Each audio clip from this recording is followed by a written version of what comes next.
Paz de Cristo, estimados hermanos, miembros de la Séptima Iglesia de Culiacán. Es un placer para mí saludarles en este momento y prepararme juntamente con ustedes para que podamos analizar un pasaje bíblico. Quiero compartirles un mensaje de la palabra de Dios.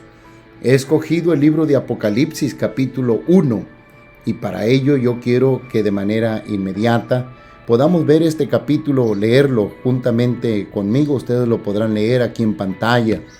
Es el capítulo 1 del libro de Apocalipsis y quiero leerlo desde el versículo 1. Dice de la manera siguiente: la revelación de Jesucristo que Dios le dio para manifestar a sus siervos las cosas que deben suceder pronto, y la declaró enviándola por medio de su ángel a su siervo Juan, que ha dado testimonio de la palabra de Dios y del testimonio de Jesucristo y de todas las cosas que ha visto. Bienaventurado el que lee y los que oyen las palabras de esta profecía y guardan las cosas en ella escritas, porque el tiempo está cerca. Juan, a las 7 iglesias que están en Asia: gracia y paz a vosotros del que es y que era y que ha de venir, y de los 7 espíritus que están delante de su trono, y de Jesucristo, el testigo fiel, el primogénito de los muertos y el soberano de los reyes de la tierra, al que nos amó y nos lavó de nuestros pecados con su sangre, y nos hizo reyes y sacerdotes para Dios su Padre. A él sea gloria e imperio por los siglos de los siglos. Amén. He aquí que viene con las nubes, y todo ojo le verá, y los que le traspasaron y todos los linajes de la tierra harán lamentación por él. Sí, amén. Yo soy el alfa y el omega, principio y fin, dice el Señor, el que es y que era y que ha de venir, el Todopoderoso. Yo, Juan, vuestro hermano, y copartícipe vuestro en la tribulación, en el reino y en la paciencia de Jesucristo, estaba en la isla llamada Patmos por causa de la palabra de Dios y el testimonio de Jesucristo. Yo estaba en el Espíritu en el día del Señor, y oí detrás de mí una gran voz como de trompeta, que decía: yo soy el alfa y el omega, el primero y el último. Escribe en un libro lo que ves y envíalo a las 7 iglesias que están en Asia: a Éfeso, Esmirna, Pérgamo, Tiatira, Sardis, Filadelfia y Laodicea. Y me volví para ver la voz que hablaba conmigo, y vuelto vi 7 candeleros de oro, y en medio de los 7 candeleros de oro a uno semejante al Hijo del Hombre, vestido de una ropa que llegaba hasta los pies y ceñido por el pecho con un cinto de oro. Su cabeza y sus cabellos eran blancos como blanca lana, como nieve, sus ojos como llama de fuego, y sus pies semejantes al bronce bruñido, refulgente como en un horno, y su voz como estruendo de muchas aguas. Tenía en su diestra 7 estrellas, de su boca salía una espada aguda de 2 filos, y su rostro era como el sol cuando resplandece en su fuerza.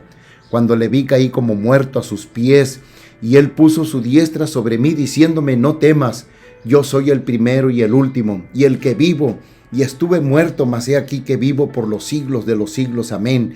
Y tengo las llaves de la muerte y del Hades. Escribe las cosas que has visto, y las que son, y las que han de ser después de estas. El misterio de las 7 estrellas que has visto en mi diestra, y de los 7 candeleros de oro.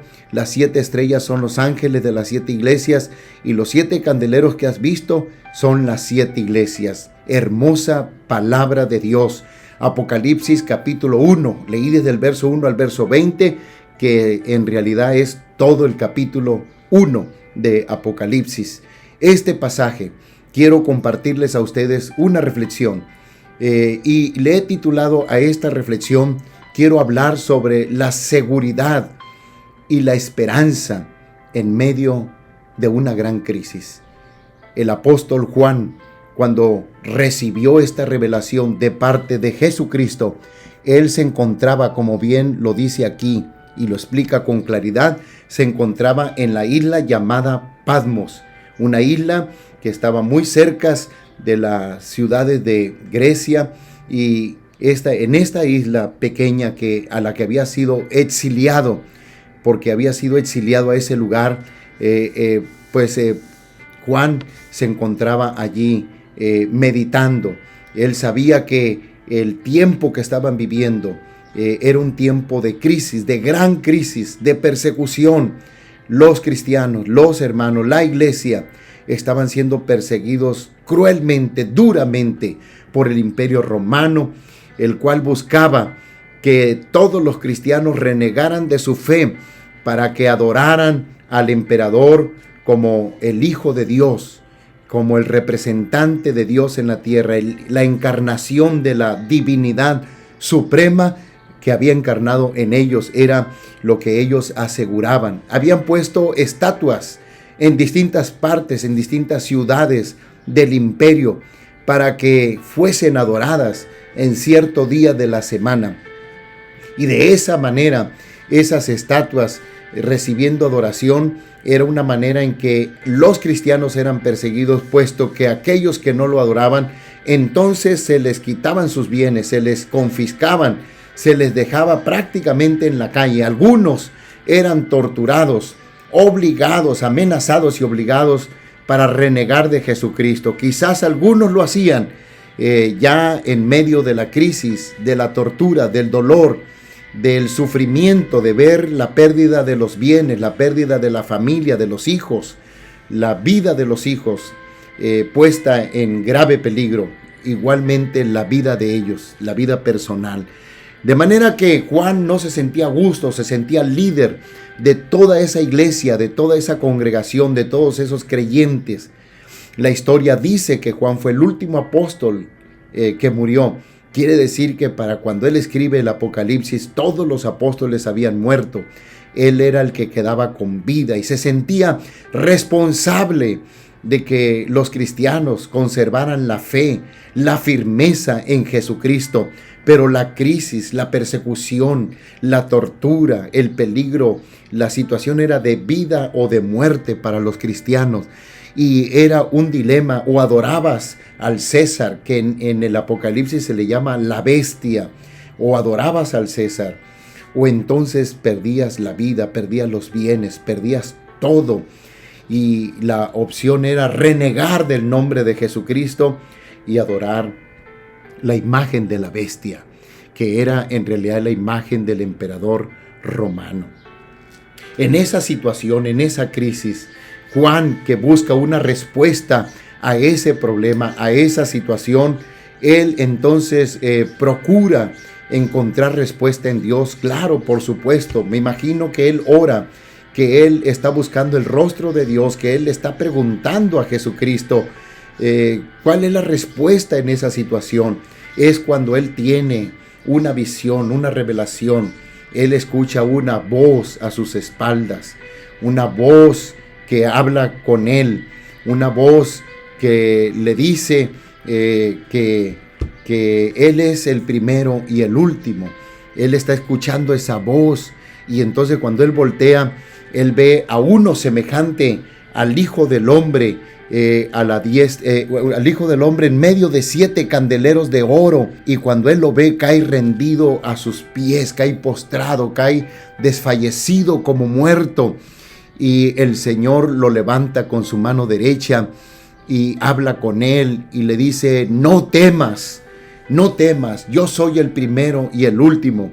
Esta expresión de no temas estadísticamente aparece 365 veces en la Biblia, y aquí aparece también de manera muy especial en el Apocalipsis, desde el primer capítulo. Y Cristo hace una autopresentación con Juan. Quiere que Juan sepa con toda certeza quién es él, y le dice: yo soy el primero y el último.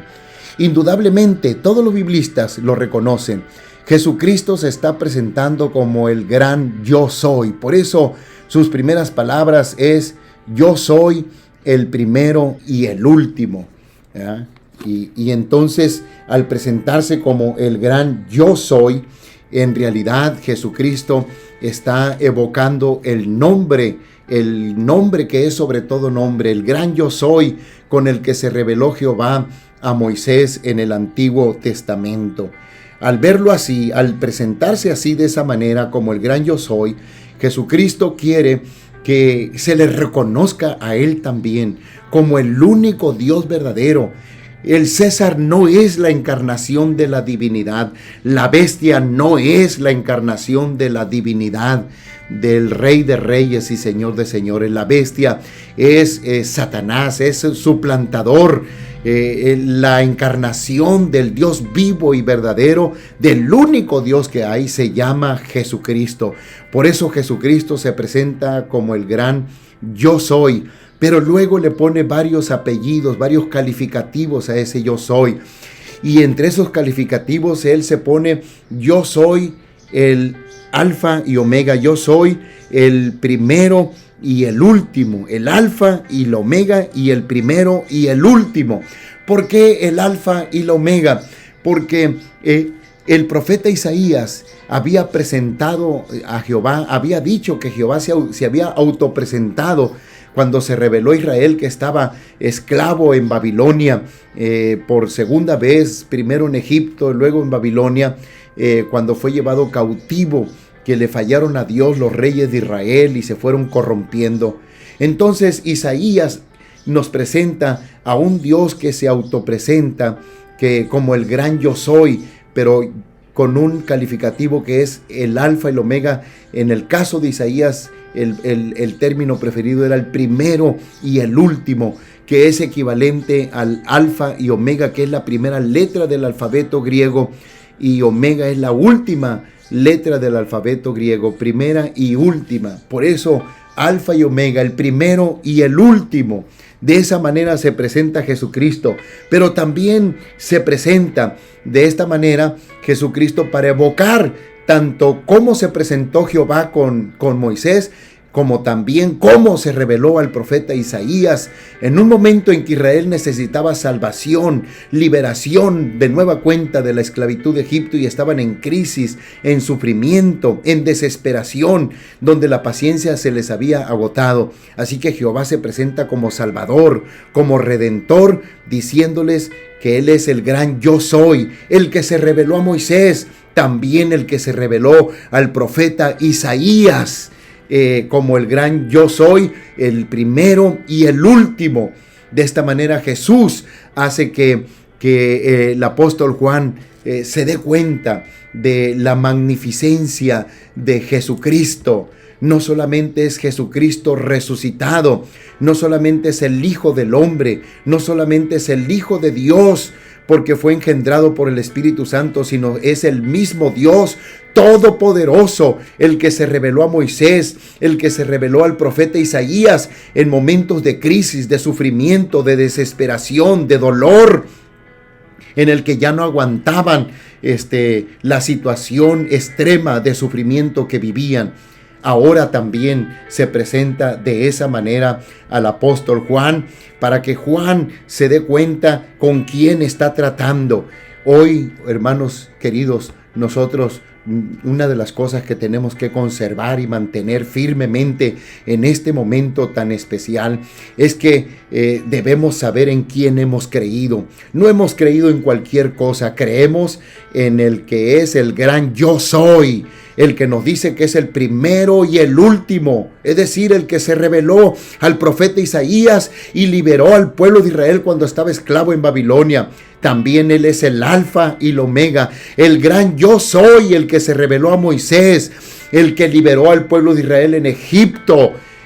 Ese mismo es Jesucristo, lleno de gloria, lleno de poder, lleno de majestad, que está allí frente a Juan y que le está diciendo que la crisis que ahora está viviendo el pueblo de Dios en esa época también la va a superar, porque el mismo Dios que descendió para liberarlos de Egipto y el mismo Dios que descendió para liberarlos de Babilonia también ha descendido en Jesucristo, haciéndose carne, haciéndose hombre en Jesucristo, y está allí lleno de gloria porque ha resucitado, porque murió para el perdón de nuestros pecados, pero ha resucitado. Sus heridas ya no existen. Él está lleno de gloria, lleno de majestad, entronizado desde donde Él gobierna todas las cosas, gobierna toda la historia, porque ese término de el primero y el último, y luego también se presenta como el que es, el que era y el que ha de venir,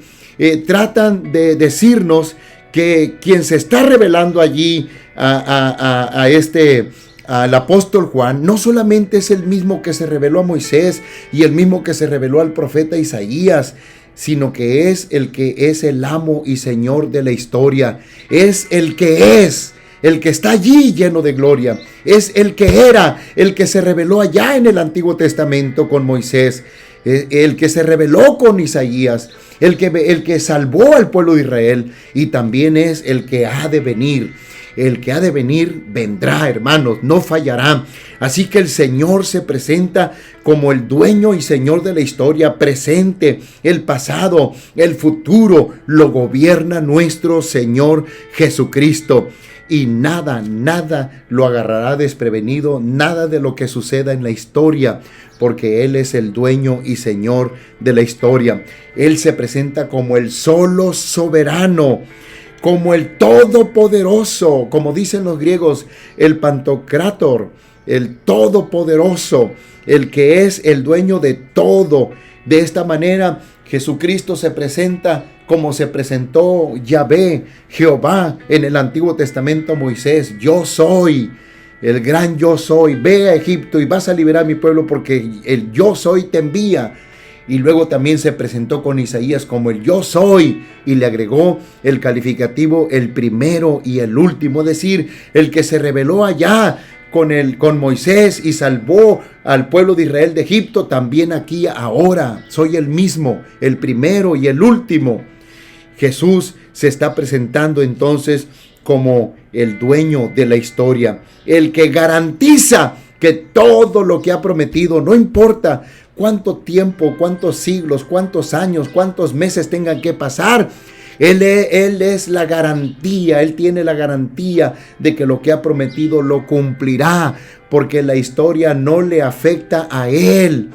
Con esto Él se presenta como el eterno, el primero y el último. Él no tiene principio, todas las cosas tienen principio en Él. Él es la fuente de todo. El tiempo no le afecta a Él. Entonces, Él es garantía de que todo lo que promete, Él lo cumple. Le prometió a Israel liberarlo de Egipto y lo cumplió.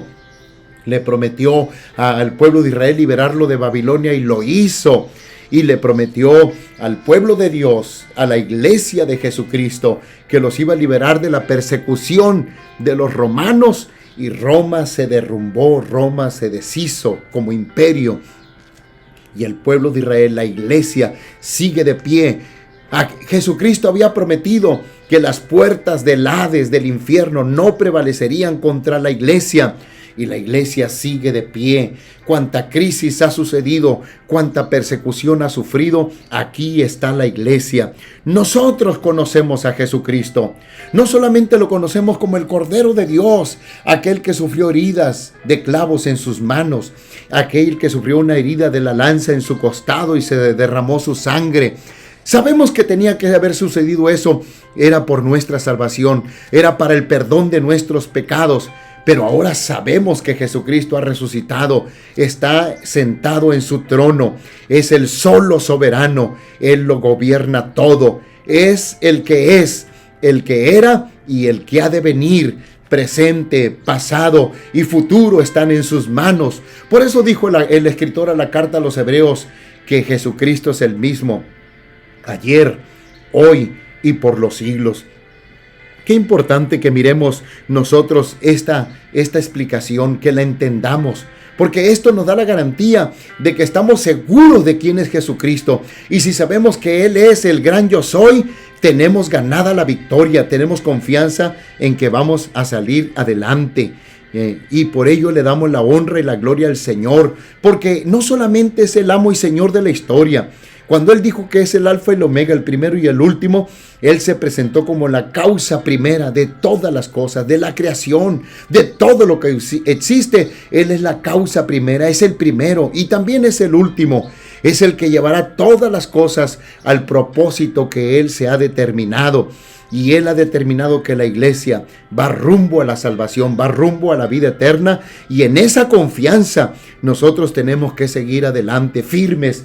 El coronavirus no nos debe espantar, no nos debe atemorizar, y si la prensa y si el gobierno y si otras cosas lanzaren persecución contra la iglesia, acusándola de una fe, de una creencia, de una ideología que no les conviene a ellos, que les estorba, con todo seguiremos predicando que Jesucristo es el único Salvador y que las personas debemos de vivir una vida apartada del pecado, una vida de santidad, sirviéndole al Señor, y que el único Salvador de nuestras vidas se llama Jesucristo, y que a Él le vamos a ser fieles hasta el fin, todos los días de nuestra vida. Porque Él es si Él es el origen, la causa de todas las cosas, y la última, la causa final también, la causa primaria, la causa original y la causa final, entonces Él es el que sabe cómo manejar todas las circunstancias de la vida. Él es el que sabe cómo dirigirlas, Él sabe cómo encauzarlas,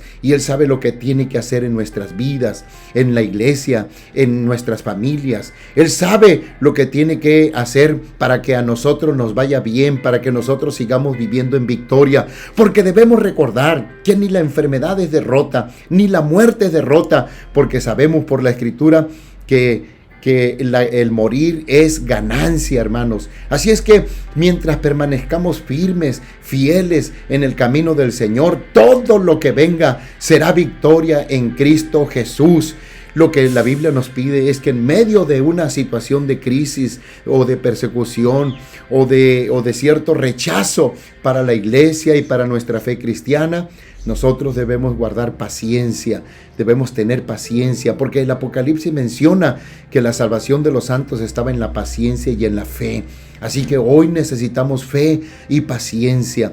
Esta turbulencia, esta crisis tendrá que pasar, pero también tenemos que tener fe y paciencia, porque esta crisis también nos anuncia que la venida del Señor está cerca. Ese que se manifestó lleno de gloria ante Juan está cerca, viene por su iglesia, viene por nosotros. La historia se dirige rumbo al arrebatamiento de la iglesia, donde la iglesia estará para siempre con el Señor, será arrebatada, será levantada de esta tierra, y mientras tanto este mundo seguirá en sus dolores, seguirá en sus problemas, seguirá en sus crisis, seguirá en su corrupción, en su pecado, cada día hundiéndose más, porque aunque vengan azotes, el Apocalipsis dice que el mundo no se arrepentirá, el mundo no cambiará, porque está empecinado, está terco en seguir en el pecado. Pero nosotros debemos levantar nuestras cabezas, porque el que prometió venir ya viene por su iglesia, y debemos estar listos y atentos. Nada puede alterar el curso de la historia que Dios ha determinado y que ha revelado a través de sus profetas y de los apóstoles, su pueblo. Nosotros debemos estar confiados, seguros de que el porvenir viene ya. El porvenir que Dios ha establecido viene ya. Cristo viene por su iglesia. Y si llegásemos a morir, vamos a resucitar. No se ha perdido nada. Vamos a resucitar para estar con Cristo en gloria, disfrutando de la vida eterna por los siglos de los siglos. Amén. Por lo tanto, hermanos, yo les invito a que permanezcamos firmes y sigamos fieles. Tengamos paciencia, tengamos fe, sigamos clamando, sigamos orando, sigamos leyendo la Escritura, permanezcamos fieles. No dejemos que el miedo, que el temor, que nada nos aparte de Cristo Jesús, Señor nuestro, porque Jesucristo es el alfa y el omega, el principio y el fin, el dueño de todas las cosas. El curso de la historia está en sus manos y nuestra vida también está en sus manos. Dios les bendiga y Dios les guarde.